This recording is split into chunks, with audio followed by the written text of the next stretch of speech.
Bonjour à tous et à toutes, bienvenue pour cette nouvelle vidéo sur Quadbo aujourd'hui.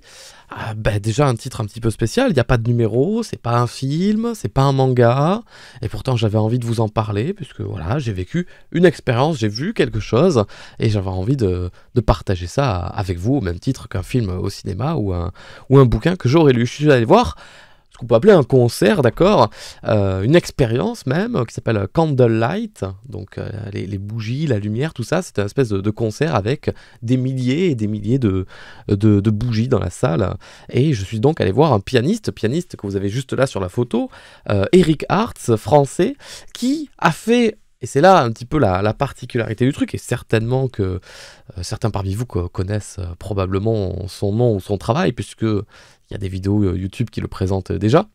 Il fait beaucoup de musique au piano, mais là, son concert était spécialisé sur uniquement les openings d'animés, les génériques d'animés et de dessins animés. Donc j'y suis allé en sachant ce que ça allait être. Donc voilà, une bonne heure de musique d'animé, donc indirectement un petit peu du blind test, de la pépite, du bonbon pour les oreilles. Je vous mettrai à la fin de la vidéo une des occasions où on nous a autorisé à filmer et à enregistrer ça pour vous donner une idée. Donc voilà, j'y suis allé à Montpellier. Alors en plus de ça, on était à... comment on dit, le planétarium de Montpellier à l'Odysseum, donc on était un petit peu bien assis, allongé, tu vois, il y avait une belle ambiance. On nous a expliqué qu'il y avait 4000 bougies, alors évidemment pour des raisons évidentes de sécurité, c'était pas des vraies bougies. Puis en plus de ça, on aurait eu un petit peu chaud. C'est donc des fausses bougies, tu sais, avec les bougies que tu trouves au magasin, qui simulent une petite flamette, une petite flamèche comme ça. Et donc Eric Hartz a donc pendant une heure joué de la musique au piano, et il a enchaîné, il est passé partout, tous les mangas que tu peux imaginer, il les a passés, hein, d'accord. On a commencé avec du Naruto, alors des fois c'était les openings, des fois c'était les thèmes, pas des thèmes de personnages ou des musiques d'ambiance que t'entends un peu en fond. Pour Naruto par exemple, il a joué, tu sais, la musique triste, cliché de Naruto, porte un nom, je crois, Sadness and je sais pas quoi. À l'époque, en 2012, tout le monde utilisait sur YouTube cette musique plutôt.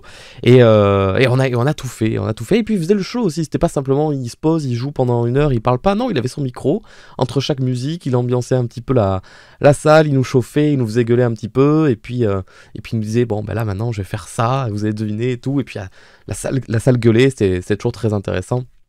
On est passé, le moment sur One Piece, moi évidemment, c'était trop cool. Il nous a fait chanter la musique de Brooke, Bing no Sake, je crois que ça s'appelle comme ça, je suis pas sûr. Enfin, du moins, on l'a chanté, on a juste fait le yo ho ho ho. Mais voilà, c'était des petites ambiances, c'était une expérience qu'on a partagée avec tout le monde dans la salle. En plus de ça, la dernière chanson qu'on a faite, c'était le générique de Pokémon. Et tu sais combien pour moi le générique de Pokémon et l'animé Pokémon c'est important, et c'était trop cool. Et en plus de ça, et alors là vraiment, j'ai hésité beaucoup à raconter l'histoire que je m'apprête à raconter là, parce que je me suis dit, bon, peut-être que je vais flex, peut-être que c'est le genre de truc faut pas dire, je sais pas. Bon, je me suis dit, je vais quand même le dire. Par pur hasard, la veille du concert, aucun rapport, j'étais en train je discutais sur Instagram avec Julien Frontanier. Je sais pas si vous vous rappelez, Julien Frontanier, c'est celui qui fait les cours de japonais sur YouTube, et chez qui on avait suivi en stream à l'époque du confinement les cours de japonais.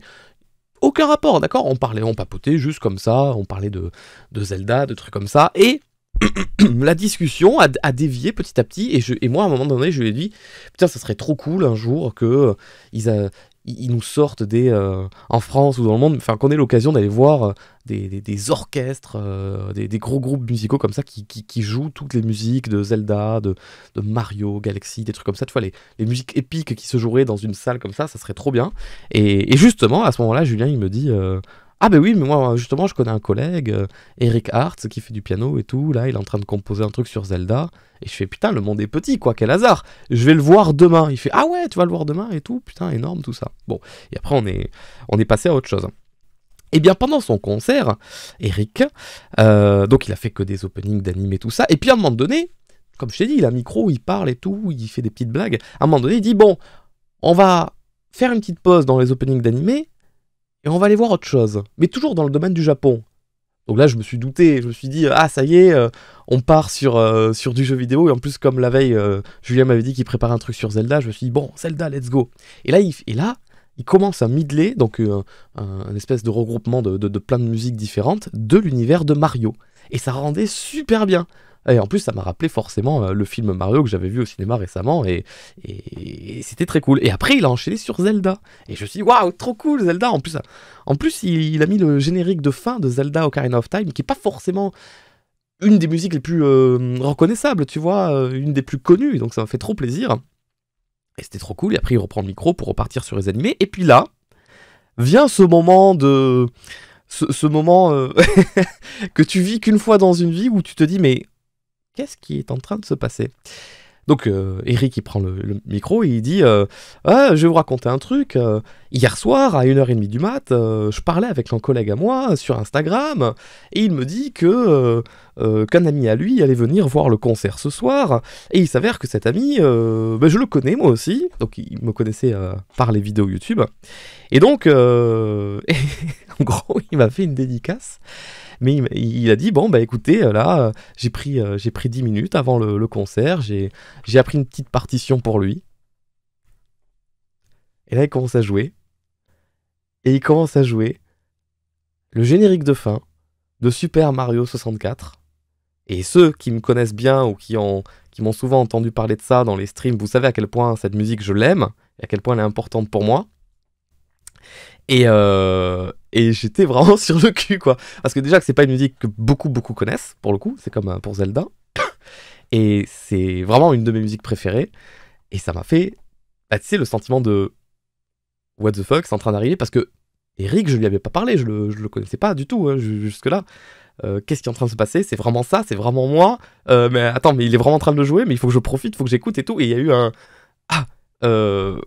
sur le cul. J'étais sur le cul. Et voilà, c'était trop bien.